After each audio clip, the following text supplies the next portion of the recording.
श्री मद्भगवद गीता अध्याय 12 श्लोक 5 संबंध। अर्जुन के प्रश्न के उत्तर में भगवान ने दूसरे श्लोक में सगुण उपासकों को सर्वश्रेष्ठ बताया और तीसरे चौथे श्लोकों में निर्गुण उपासकों को अपनी प्राप्ति की बात कही। अब दोनों प्रकार की उपासनाओं के अवान्तर भेद तथा कठिनाई एवं सुगमता का वर्णन आगे के 3 श्लोकों में करते हैं। श्लोक नंबर 5 क्लेशोऽधिकतरस्तेषां व्यक्तासक्तचेतसाम् अव्यक्ता हि गतिर्दुःखम् देहवद्भिर्वाप्यते। अव्यक्त में असक्त चित्त वाले उन साधकों को अपने साधन में कष्ट अधिक होता है, क्योंकि देहा अभिमानियों के द्वारा अव्यक्त विषयक गति कठिनता से प्राप्त की जाती है।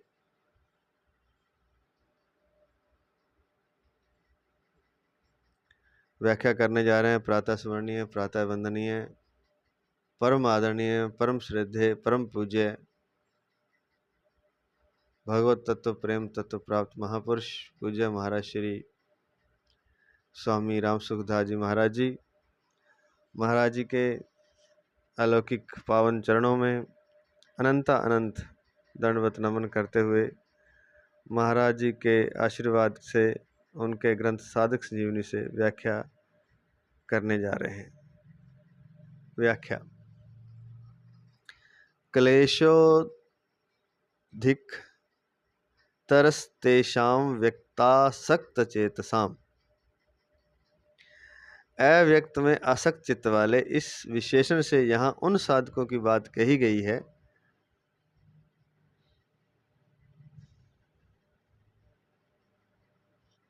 जो निर्गुण उपासना को श्रेष्ठ तो मानते हैं, पर जिनका चित्त निर्गुण तत्व में अविष्ट नहीं हुआ है। तत्व में अविष्ट होने के लिए साधक में 3 बातों की आवश्यकता होती है: रुचि, विश्वास और योग्यता। शास्त्रों और गुरुजनों के द्वारा निर्गुण तत्व की महिमा सुनने से जिनकी निराकार में असक्त चित्त वाला होने और निर्गुण उपासना को श्रेष्ठ मानने के कारण उसमें कुछ रुचि तो पैदा हो जाती है और वे विश्वास पूर्वक साधन आरंभ भी कर देते हैं, परंतु वैराग्य की कमी और देहाभिमान के कारण जिनका चित्त तत्व में पुष्ट नहीं होता, ऐसे साधकों के लिए यहाँ अव्यक्तासक्त चेतसम पद का प्रयोग हुआ है, जिसका अर्थ है अव्यक्त में असक्त चित्त वाले। तो साधना तो शुरू कर देते हैं निराकार निर्गुण तत्व की महिमा गुरुजनों से सुन करके, लेकिन चूंकि वैराग्य की कमी होती है, संसार से छूटना बड़ा जरूरी है, तभी तो आगे चल पाएगा। तो वैराग्य की कमी और देह का अभिमान भी होता है, देहाभिमान, इस कारण से चित्त उसमें प्रविष्ट नहीं होता। तो उन्हीं साधकों के लिए यहाँ अव्यक्तासक्त चेतसम पद का प्रयोग हुआ है। जैसे नाव कोई चला रहा हो, किनारे पर नाव खड़ी है और उसमें बैठ जाए और उसको चलाना शुरू करे, तो नाव चलाए चाहे जितना भी, आगे नहीं बढ़ेगी। क्यों? जब तक कि उसका जो खूंटा है, जो रस्सियां किनारे पर बंधी हुई हैं, नाव की रस्सी जो बंधी हुई है मोटी, 1 या 2 जो भी है, तो जब तक वो रस्सियां नहीं खुलती, रस्से नहीं खुलते, तब तक नाव आगे बढ़ेगी नहीं, चाहे कितना ही चलाओ, कितना ही ध्यान जप आदि करो। जब तक वैराग्य नहीं होगा संसार से संबंध विच्छेद नहीं होगा, तो नाव के चप्पू तो चलेंगे, ध्यान साधना जब तो होगा लेकिन नाव आगे नहीं बढ़ेगी, तो वैराग्य बहुत जरूरी है। और दूसरा है देह अभिमान। अहंकार के कारण चित्त उस अव्यक्त सत्ता में प्रवेश नहीं करता। तो सूक्ष्मता चाहिए उस अव्यक्त में प्रवेश करने के लिए, और देह अभिमान जो है यह स्थूल होना है, यह स्थूलता है। तो सूक्ष्म होने के लिए क्या है कि देह अभिमान समाप्त होना चाहिए। जब देह अभिमान समाप्त हो जाएगा तब उसमें प्रवेश कर जाता है, उस अव्यक्त में। तो इसलिए अहंकारी व्यक्ति जो अपने को कुछ मानता है, या अपने बल बुद्धि आदि का, पढ़ाई लिखाई का, कुछ भी, जिस किसी चीज का भी उसका अभिमान है, उस कारण वह उसके भीतर प्रवेश नहीं कर सकता, क्योंकि भीतर का रास्ता इतना संकरा है, वहां अभिमान जैसी स्थूल चीज जा नहीं सकती। वहां निरहंकारिता जा सकती है, शून्य होकर जाया जा सकता है।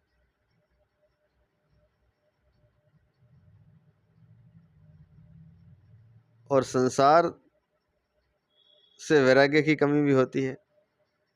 परमात्मा की ध्यान साधना जप आदि करना शुरू कर देते हैं, पर संसार से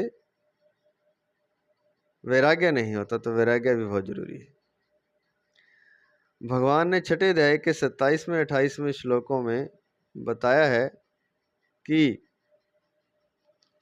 ब्रह्मभूत अर्थात ब्रह्म में अभिन्नता से स्थित साधक को सुखपूर्वक ब्रह्म की प्राप्ति होती है। परंतु यहाँ इस श्लोक में क्लेशः अधिकतर पदों से यह स्पष्ट किया है कि इन साधकों का चित्त ब्रह्मभूत साधकों की तरह निर्गुण तत्व में सर्वथा तल्लीन नहीं हो पाया है। अतः उन्हें अव्यक्त में अविष्ट चित्त वाला न कहकर आसक्त चित्त वाला कहा गया है।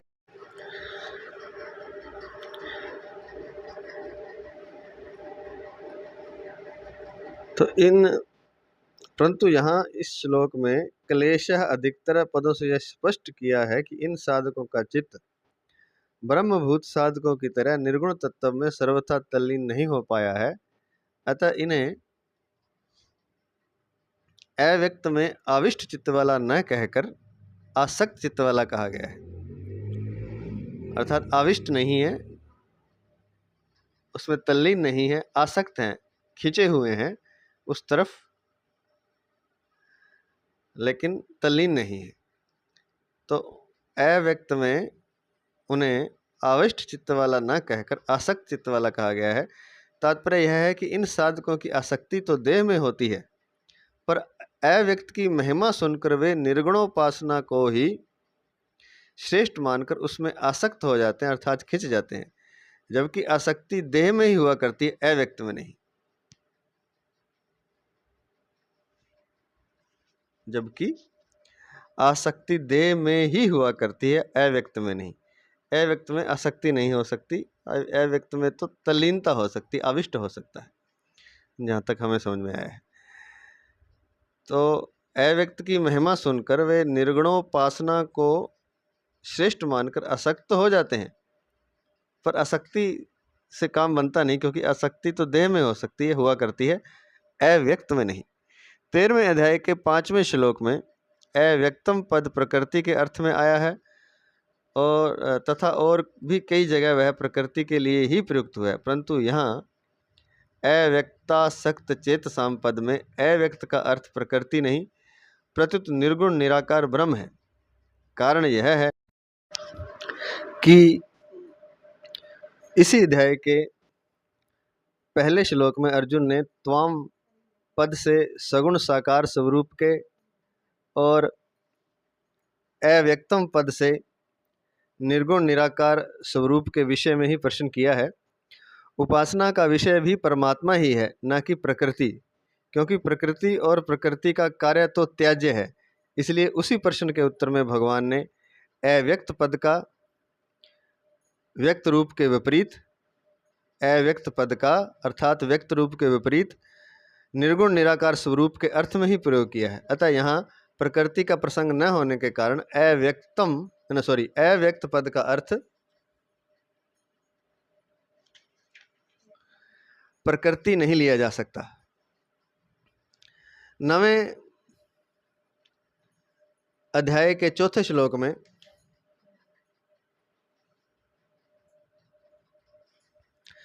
अव्यक्त मूर्ति ना पद सगुण निराकार स्वरूप के लिए आया है।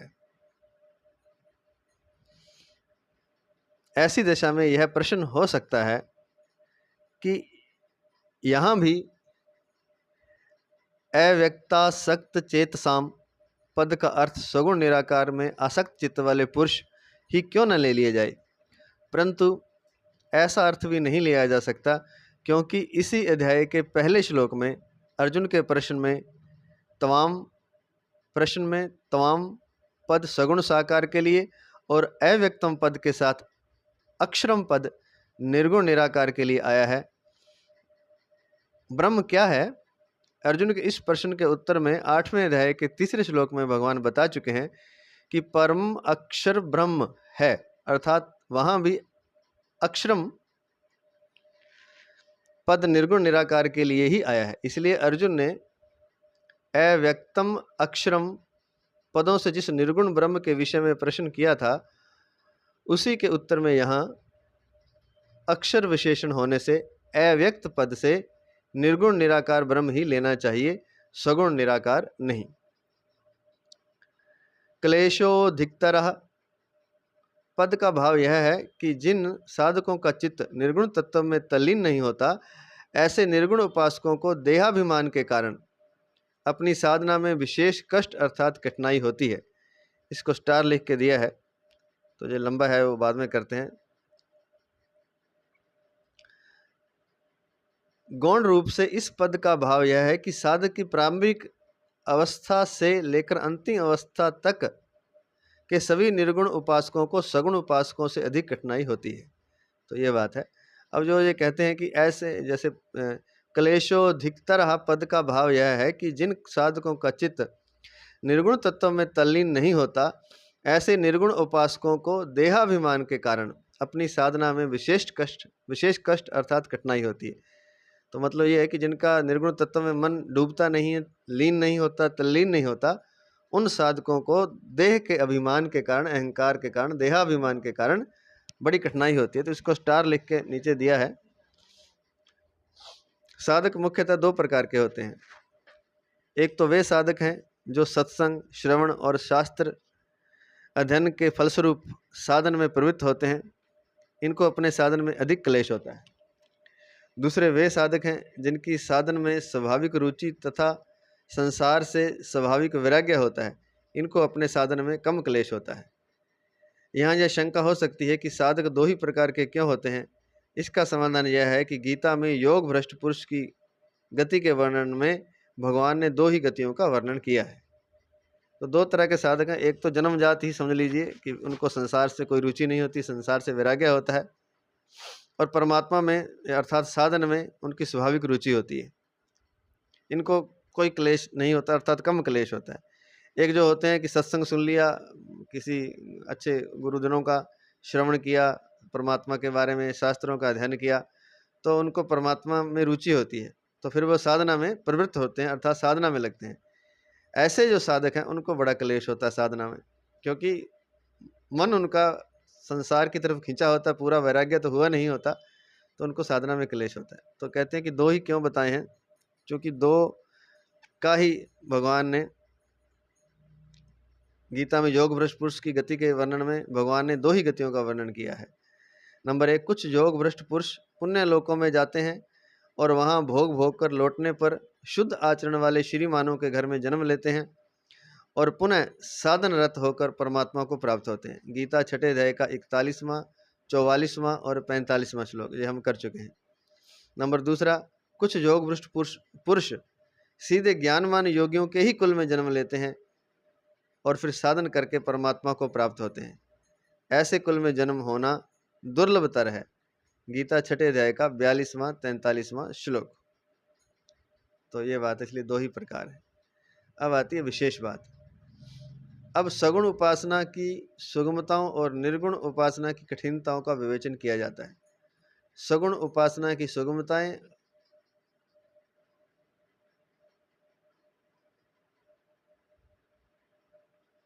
नंबर 1, सगुण उपासना में उपास्य तत्व के सगुण साकार होने के कारण साधक के मन इंद्रियों के लिए भगवान के स्वरूप, नाम, लीला, कथा आदि का आधार रहता है।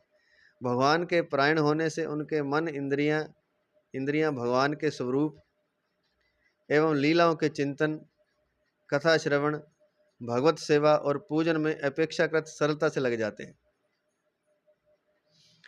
भगवान के प्राण होने से उसके मन इंद्रियां भगवान के स्वरूप एवं लीलाओं के चिंतन, कथा श्रवण, भगवत सेवा और पूजन में अपेक्षाकृत सरलता से लग जाते हैं, क्योंकि उनके लिए आधार है भगवान के स्वरूप का, भगवान के नाम का, लीला का, कथा का। गीता 8वें अध्याय का 14वां श्लोक। इसलिए उसके द्वारा संसारिक विषय चिंतन की संभावना कम रहती है। नंबर 2, संसारिक आसक्ति ही साधना में क्लेश देती है, परंतु सगुणोपासक इसको दूर करने के लिए भगवान के ही आश्रित रहता है, अर्थात भगवान में ही आसक्त रहता है। वह अपने में भगवान का ही बल मानता है। बिल्ली का बच्चा जैसे मां पर निर्भर रहता है, ऐसे ही यह साधक भी भगवान पर निर्भर रहता है, भगवान ही उसकी संभाल करते हैं। गीता 9वें अध्याय का 22वां श्लोक। जैसे बिल्ली को उसकी माँ अपने आप ही अपने दांतों में उठा करके, मुंह में उठा करके दूर दूर ले जाती है छोटे बच्चे को, तो अपना उसका कोई बल नहीं। तो इसकी तुलना की है दोनों की, क्योंकि एक तरफ जो पैराग्राफ दिया है सगुण उपासना की सुगमताएं और दूसरी तरफ दिया है निर्गुण उपासना की कठिनताएं, तो दोनों की तुलना है। पहले ये 2 नंबर पूरा कर लें। तो बिल्ली का बच्चा जैसे माँ पर निर्भर रहता है, ऐसे ही यह साधक भी भगवान पर निर्भर रहता है, भगवान ही उसकी संभाल करते हैं। गीता 9वें अध्याय का 22वां श्लोक। सुनु मुनि तो ही कहूँ सहरोसा, भजई जे मोही तजी सकल भरोसा, करूँ सदा तिन के रखवारी, जिमी बालक राखई महतारी। मानस 3:43 2:3 में आया है। कहते हैं कि भगवान कहते हैं कि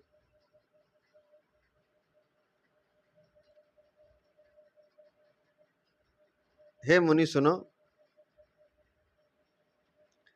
मैं आपको एक बात बताता हूँ, जो मुझको भजते हैं सारा भरोसा छोड़ करके, तजी सकल भरोसा, करूँ सदा तिनके रखवारी, उनकी मैं सदा रखवाली करता हूँ। जिमी बालक राखई महतारी, जैसे माता बालक का ध्यान रखती है छोटे बच्चे का, और छोटे बच्चे को तो पता नहीं कहाँ गिर जाए ऊंची जगह से, कहीं आग में हाथ डाल दे, कहीं सांप को पकड़ ले, तो माँ ही उसका ध्यान रखती है, बालक का ध्यान माँ ही रखती है। ऐसे जो भक्त होता है, जो सगुण उपासक होता है, उसका भगवान ही ध्यान रखते हैं, बस वो भगवान के प्राण हो जाता है।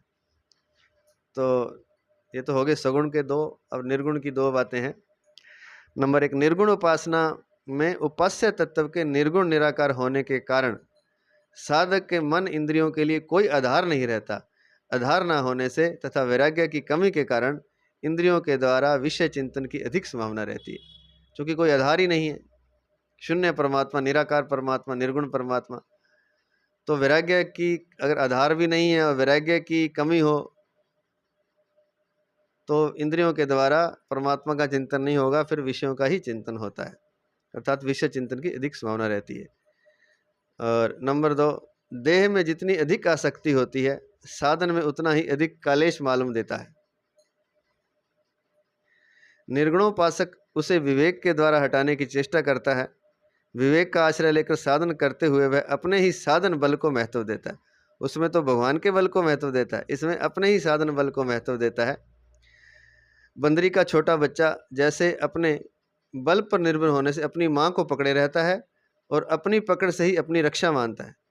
एक तो बिल्ली के बच्चे का उदाहरण दिया, वो तो है निर्गुण सगुण उपासना का, अर्थात जो भगवान के भक्त हैं, साकार रूप से भगवान की साधना करते हैं। एक है निर्गुण उपासक, उसका उदाहरण दिया है बंदरी के बच्चे का। अब बंदरी नहीं पकड़ती बच्चे को, वो बच्चा ही माँ के पेट से चिपका रहता है, अपने आप ही पकड़े रहता है, अर्थात अपने ही बल का उसे भरोसा होता है। ऐसे ही विवेक का आश्रय लेकर साधन करते हुए वह अपने ही साधन बल को महत्व देता है। तो और बंदरी के बच्चे की तरह अपनी पकड़ से ही अपनी रक्षा मानता है। ऐसे ही यह साधक अपने साधन के बल पर अपनी उन्नति मानता है। गीता 18वें अध्याय के 51वें 53वें श्लोक 51वें से 53वें श्लोक तक। इसलिए श्री रामचरितमानस में भगवान ने इसको अपने समझदार पुत्र की उपमा दी है। मोरे प्रौढ़ तने समज्ञानी, बालक सुन समदास अमानी। 3:43-4 रामचरितमानस। तो कहते हैं कि जो ये तो बड़े बालक हैं, जो बड़ा बच्चा होता है, एक तो छोटा बच्चा होता है उसका तो माँ ध्यान रखती है, बड़ा बच्चा अपना ध्यान खुद ही रख लेता है। तो जो निर्गुण उपासक हैं वो बड़े प्रौढ़ बेटे की तरह हैं। मोरे प्रौढ़ तने समज्ञानी, वो प्रौढ़ के समान है जो मेरे ज्ञानी पुत्र हैं, जो साधक हैं। बालक सुत सम दास अमानी, और जो दूसरे हैं भक्त जो है मेरे, वो छोटे बालक के समान है और उनको अपने बल का कोई मान नहीं, अमानी है वे। तो दो हो गए जी। तो सगुण उपासना में तो उपास्य तत्व के सगुण साकार होने के कारण भक्त को आधार होता है। निर्गुण उपासना में कोई आधार नहीं होता। और दूसरा, सगुण उपासना में वह अपना बल नहीं मानता, भगवान का ही बल मानता है, बिल्ली के बच्चे की तरह। और निर्गुण उपासना में वो अपना बल मानता है, बंदरी के बच्चे की तरह। अब तीसरा पॉइंट लेते हैं सगुण उपासना का।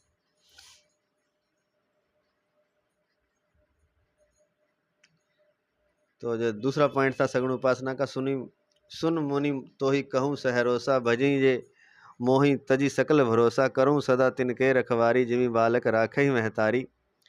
मानस 3:43-2-3 में आया है। अतः उसकी संसारिक आसक्ति सुगमता से मिट जाती है। अतः उसकी संसारिक आसक्ति सुगमता से मिट जाती है, क्योंकि वो उसको आधार होता है एक तो, और एक वो भगवान पर निर्भर होता है। अब तीसरा पॉइंट है सगुण उपासना का। ऐसे उपासकों के लिए गीता में भगवान ने नचिरात आदि पदों से शीघ्र ही अपनी प्राप्ति बताई है। गीता 12वें अध्याय का 7वां श्लोक।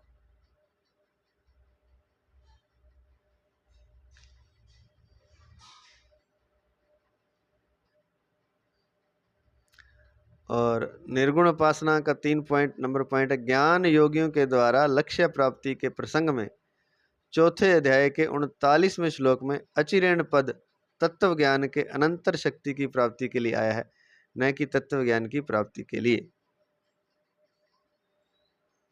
तो अचिरेण जो पद आया वो तत्व ज्ञान के अलग अनंतर, तत्व ज्ञान के अनंतर शांति की प्राप्ति के लिए आया है, न कि तत्व ज्ञान की प्राप्ति के लिए। नंबर 4 सगुण उपासना। सगुण उपासकों के अज्ञान रूप अंधकार को भगवान ही मिटा देते हैं। गीता 10वें अध्याय का 11वां श्लोक। तो जो भक्त का, उपासकों का अज्ञान रूप अंधकार होता है उसको भगवान मिटा देते हैं। और निर्गुण उपासना में निर्गुण उपासक तत्व ज्ञान की प्राप्ति स्वयं करते हैं। गीता 13वें अध्याय का 34वां श्लोक। सगुण उपासक 6 नंबर पॉइंट, ऐसे उपासकों में यदि कोई सूक्ष्म दोष रह जाता है तो भगवान पर निर्भर होने से सर्वज्ञ भगवान कृपा करके उसको दूर कर देते हैं। गीता 18वें अध्याय का 58वां और 66वां श्लोक। तो सगुण उपासकों में कोई दोष रह जाता है तो सर्वज्ञ भगवान कृपा करके उसको दूर कर देते हैं। ऐसे ही निर्गुण उपासना छठा पॉइंट, ऐसे उपासकों में यदि कोई कमी रह जाती है तो उस कमी का अनुभव उनको विलंब से होता है और कमी को ठीक ठीक पहचानने में भी कठिनाई होती है। हाँ, कमी को ठीक ठीक पहचान लेने पर ये भी उसे दूर कर सकते हैं। 7वां पॉइंट सगुण उपासना। ऐसे उपासकों की उपासना भगवान की ही उपासना है। भगवान सदा सर्वदा पूर्ण हैं ही, अतः भगवान की पूर्णता में किंचन मात्र भी संदेह न रहने के कारण उनमें सुगमता से श्रद्धा हो जाती है।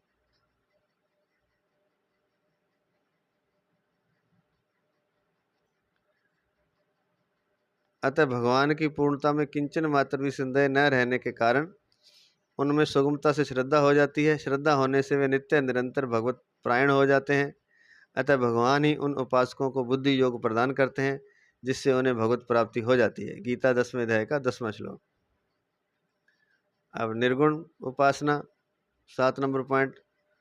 चौथे अध्याय के 34वें और 13वें अध्याय के 7वें श्लोक में भगवान ने ज्ञान योगियों को ज्ञान प्राप्ति के लिए गुरु की आवश्यकता भी है, किंतु गुरु की पूर्णता का निश्चित पता न होने पर अथवा गुरु के पूर्ण न होने पर स्थिर श्रद्धा होने में कठिनाई होती है तथा साधक की सफलता में भी विलंब की संभावना रहती है। तो निराकार निर्गुण वालों को गुरु की आवश्यकता है। गीता चौथे अध्याय के 34वें और 13वें अध्याय के 7वें श्लोक में ऐसे बताया है। लेकिन अब गुरु पूरा है या नहीं ये कौन तय करेगा? तो गुरु अगर पूरा नहीं है तो भी दिक्कत है, पूर्ण नहीं है तो होने पर, गुरु के पूर्ण न होने पर स्थिर श्रद्धा होने में कठिनाई होती है, और गुरु की पूर्णता का निश्चित पता न होने पर अथवा गुरु के पूर्ण न होने पर, अब ये भी पता नहीं कि गुरु की पूर्णता निश्चित है या अनिश्चित है, और गुरु के पूर्ण न होने पर श्रद्धा होने में कठिनाई होती है। तो एक ही बात है वैसे तो कहते हैं कि गुरु की पूर्णता का निश्चित पता न होने पर अथवा गुरु के पूर्ण न होने पर स्थिर श्रद्धा होने में कठिनाई होती है, स्थिर श्रद्धा होने में कठिनाई होती है तथा साधन की सफलता में भी विलंब की संभावना रहती है। सगुण उपासक 8वां पॉइंट। और यहाँ तो गुरु की जरूरत है, वहाँ तो सीधा ही भगवान पर श्रद्धा होने से वे भगवत प्रायण हो जाते हैं और भगवान ही उनको बुद्धि योग प्रदान करते हैं और जिससे उन्हें भगवत प्राप्ति हो जाती है।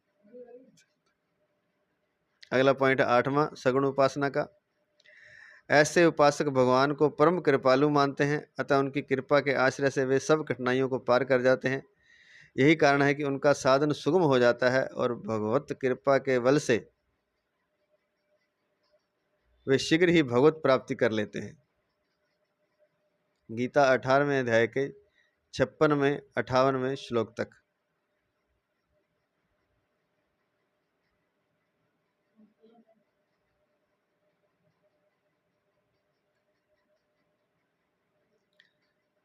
गीता 18वें अध्याय के 56वें 58वें श्लोक तक।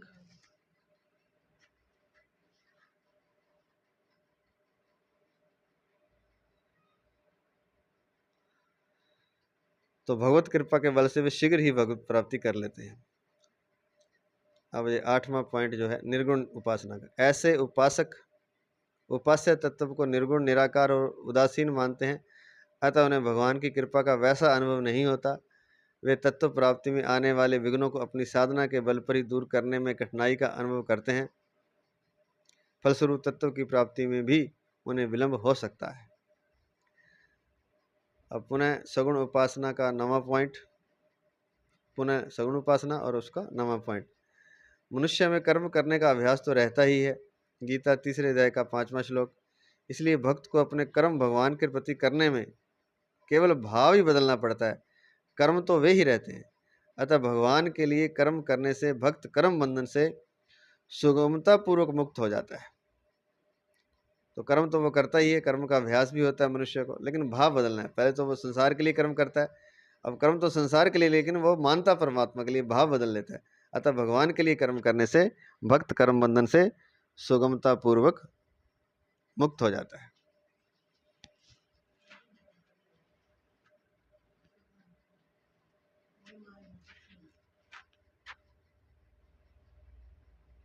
गीता 18वें अध्याय का 46वां श्लोक। और निर्गुण उपासना का 9वां पॉइंट है ज्ञान योगी अपनी क्रियाओं को सिद्धांततः प्रकृति के अर्पण करता है, किंतु पूर्ण विवेक जागृत होने पर ही उसकी क्रियाएं प्रकृति के अर्पण हो सकती हैं। यदि विवेक की किंचन मात्र भी कमी रही तो क्रियाएं प्रकृति के अर्पण नहीं होंगी और साधक कृतृत्वाभिमान रहने से कर्म बंधन में बंध जाएगा। अब है सगुण उपासना का 10वां पॉइंट।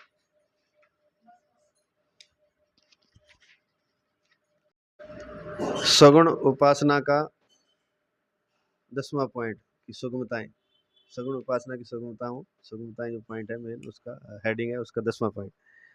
हृदय में पदार्थों का आदर रहते हुए भी यदि वे प्राणियों की सेवा में लग जाते हैं तो उन्हें पदार्थों का त्याग करने में कठिनाई नहीं होती। सत्पात्रों के लिए पदार्थों के त्यागने में तो और भी सुगमता है, फिर भगवान के लिए तो पदार्थों का त्याग बहुत ही सुगमता से हो सकता है।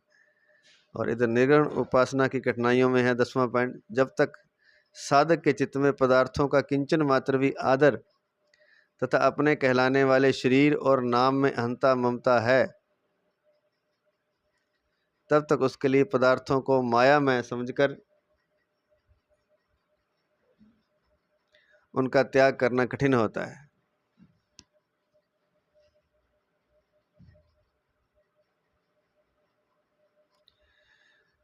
सगुण उपासना की सुगमताओं का अंतिम पॉइंट 11वां पॉइंट,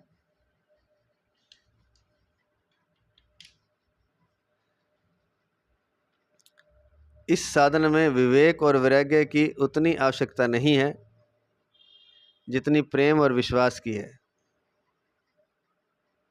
ना तो इतना ज़्यादा विवेक चाहिए, ना वैराग्य चाहिए, लेकिन प्रेम जरूर चाहिए, प्रेम और विश्वास चाहिए, श्रद्धा और विश्वास। जैसे कौरवों के प्रति द्वेष वृत्ति रहते हुए भी द्रौपदी के पुकारने मात्र से भगवान प्रकट हो जाते थे। ऐसा तो नहीं है कि वैराग्य था संसार से, पूरा विवेक था, ऐसा भी नहीं है। विवेक होता तो वो द्रौपदी कौरवों के प्रति द्वेष वृत्ति क्यों रखती? वैराग्य होता तो, विवेक और वैराग्य होता तो। लेकिन प्रेम और विश्वास की आवश्यकता है। तो जैसे कौरवों के प्रति द्वेष वृत्ति रहते हुए भी द्रौपदी के पुकारने मात्र से भगवान प्रकट हो जाते थे।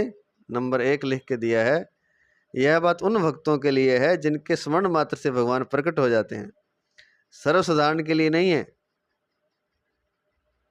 वो तो अपने राग द्वेष को कम करे। जो भक्त सर्वथा भगवान पर निर्भर हो जाता है एवं जिसकी भगवान के साथ इतनी प्रगाढ़ आत्मीयता होती है कि केवल स्मरण से भगवान प्रकट हो जाते हैं, उसके दोष दूर करने का दायित्व भगवान पर आ जाता है।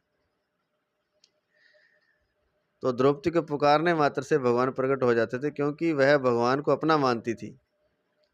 भगवान तो अपने साथ भक्त के प्रेम और विश्वास को भी देखते हैं।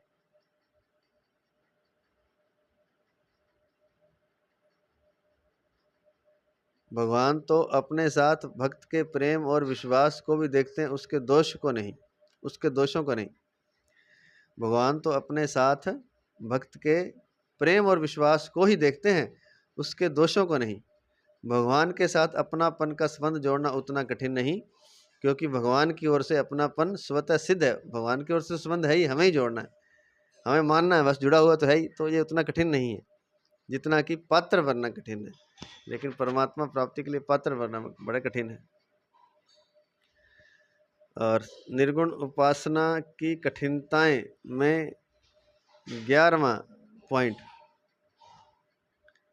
यह साधक पात्र बनने पर ही तत्व को प्राप्त कर सकेगा। पात्र बनने के लिए विवेक और तीव्र वैराग्य की आवश्यकता होगी, जिसको आसक्ति रहते हुए प्राप्त करना कठिन है।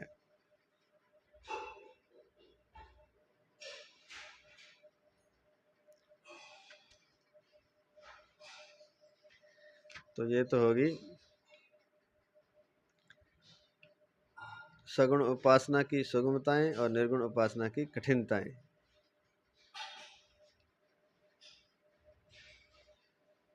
अब आगे चलते हैं।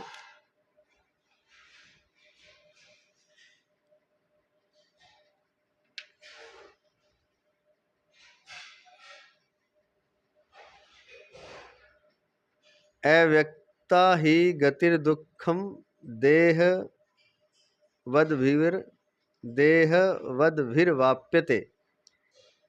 देही, देहभृत आदि पदों का अर्थ साधारणतया देहधारी पुरुष लिया जाता है। प्रसंगानुसार इनका अर्थ जीव और आत्मा भी लिया जाता है। यहाँ देहवद्भि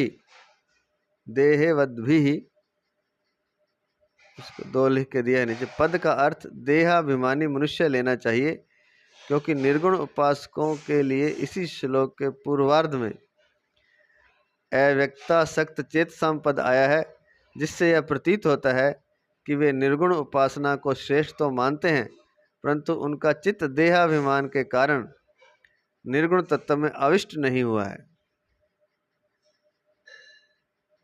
देहाभिमान के कारण ही उन्हें साधन में अधिक क्लेश होता है।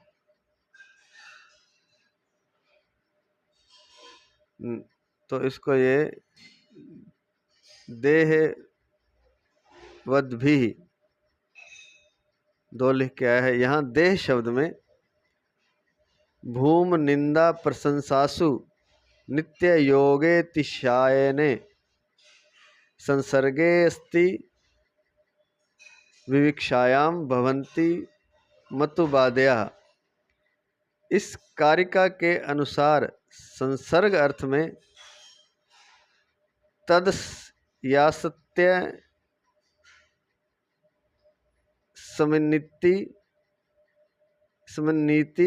समन्निति मतुप 5-2-94। इस पाणि सूत्र से मतुप प्रत्यय किया गया है। देहवद्भि पद का अर्थ है वे मनुष्य जिनका देह के साथ दृढ़ता पूर्वक संबंध माना हुआ है। छठे अध्याय के 27वें श्लोक में ब्रह्मभूत होने पर सुखपूर्वक ब्रह्म की प्राप्ति बताई गई है, जबकि यहाँ देहभूत होने के कारण दुखपूर्वक ब्रह्म की प्राप्ति बताई गई है। तो ये बात है।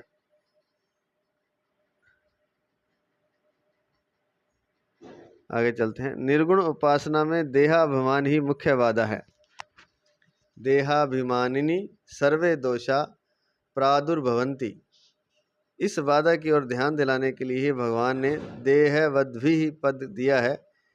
इस देहाभिमान को दूर करने के लिए ही अर्जुन के बिना पूछे ही भगवान ने 13वां और 14वां अध्याय कहा है। उनमें भी 13वें अध्याय का प्रथम श्लोक देहाभिमान मिटाने के लिए ही कहा गया है। ये आगे आएगा जब हम करेंगे। ब्रह्म के निर्गुण निराकार स्वरूप की प्राप्ति को यहाँ अव्यक्ता गति ही कहा गया है।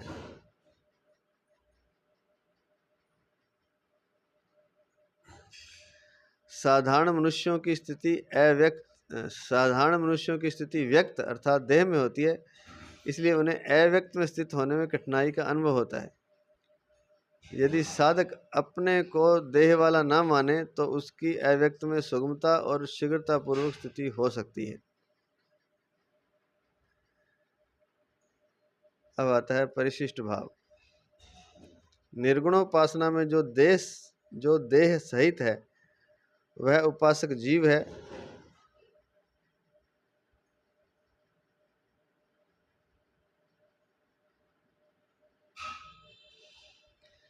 निर्गुणोपासना में जो देह सहित है वह उपासक जीव है, और जो देह रहित है वह उपास्य ब्रह्म है। देह के साथ माना हुआ संबंध ही जीव और ब्रह्म की एकता में खास बाधक है। इसलिए देहाभिमानी के लिए निर्गुणोपासना की सिद्धि कठिनता से तथा देरी से होती है, परंतु सगुणोपासना में भगवान की विमुखता बाधक है, देहाभिमान बाधक नहीं। भगवान से विमुखता ही बाधक है, देहाभिमान वहाँ बाधक नहीं। इसलिए सगुणोपासक संसार से विमुख होकर भगवान के सन्मुख हो जाते हैं। इसलिए सगुणोपासक संसार से विमुख होकर भगवान के सन्मुख हो जाता है, साधन के आश्रित न होकर भगवान के आश्रित हो जाता है।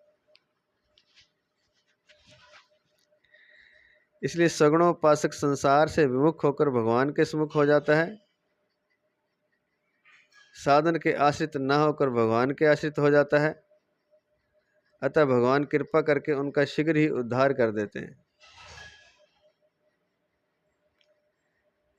इसलिए ये कहते हैं कि परंतु सगुणोपासना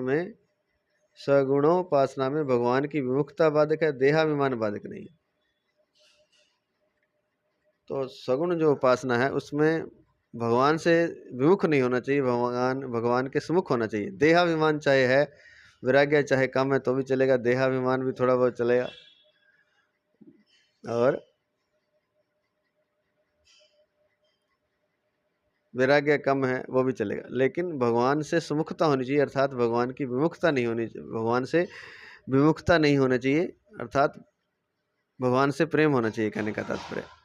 इसलिए सगुणोपासक संसार से विमुख होकर भगवान के सुमुख हो जाता है, साधन के आश्रित ना होकर भगवान के आश्रित हो जाता है, अतः भगवान कृपा करके उसका शीघ्र ही उद्धार कर देते हैं।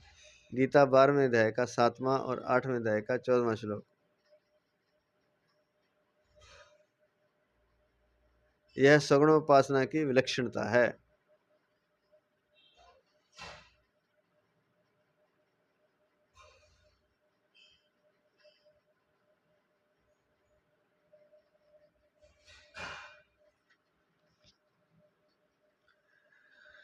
सगुणोपासना में भक्त जगत को मिथ्या मानकर उसके त्याग पर जोर नहीं देता, क्योंकि उसकी दृष्टि में जड़ चेतन सत असत सब कुछ भगवान ही है। सद सच्चा हम अर्जुन, गीता 9वें अध्याय का 19वां श्लोक। इसलिए सगुण की उपासना समग्र की उपासना है। गीता ने सगुण को समग्र माना है और ब्रह्म जीव कर्म अधिभूत अधिदैव और अधियज्ञ इन सब को समग्र भगवान के ही अंतर्गत माना है। गीता 7वें अध्याय का 29वां 30वां श्लोक। इसलिए गीता को देखने से ऐसा प्रतीत होता है कि निर्गुणोपासना ब्रह्म की उपासना समग्र भगवान के एक अंग की उपासना है और सगुणोपासना स्वयं समग्र भगवान की उपासना है। त्वाम पर्युपासते, गीता 12:1। माम ध्यायंत उपासते, 12:6। जो समग्र भगवान के एक अंग की उपासना करता है उसको भी अंत में समग्र की प्राप्ति होती है। जैसे इसी श्लोक में लिखा, ते प्राप्नुवन्ति मामेव, पिछले श्लोक में लिखा था 12वें अध्याय का 4था श्लोक।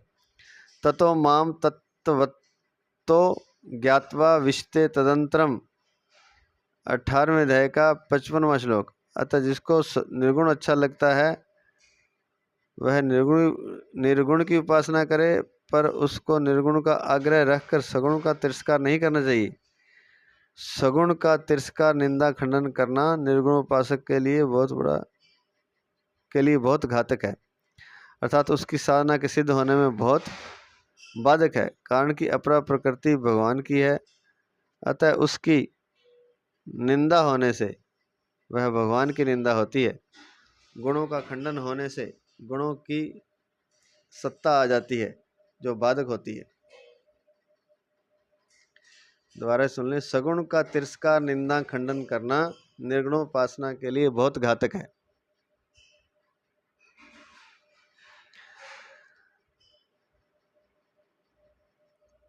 अर्थात उसकी साधना के सिद्ध होने में बहुत बाधक है। कारण कि अपरा प्रकृति भगवान की है, अतः उसकी निंदा करने से वह भगवान की निंदा होती है। गुणों का खंडन होने से गुणों की सत्ता आ जाती है जो बाधक होती है, क्योंकि सत्ता माने बिना साधक निराकरण किसका करेगा। अतः साधक यदि दूसरों की निंदा तिरस्कार न करके तत्परता पूर्वक अपने साधन में लगा रहे तो आगे चलकर सभी साधक एक हो जाते हैं, क्योंकि तत्व एक ही है। इसको स्टार लिख के दिया है नीचे। वदंती तत्त्ववद्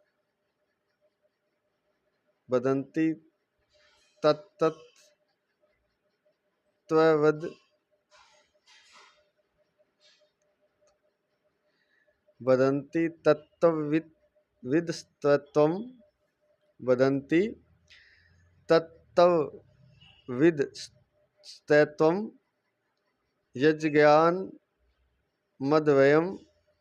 ब्रह्मेति परमात्मेति भगवानीति शब्द्यते। श्रीमद्भागवत 1-2-11।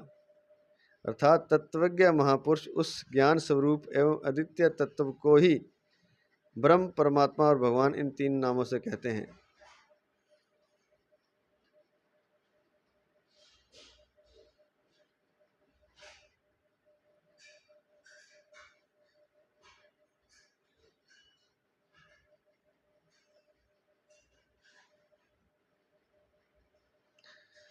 तत्वज्ञ महापुरुष उस ज्ञान स्वरूप एवं अद्वितीय तत्व को ही ब्रह्म, परमात्मा और भगवान इन 3 नामों से कहते हैं।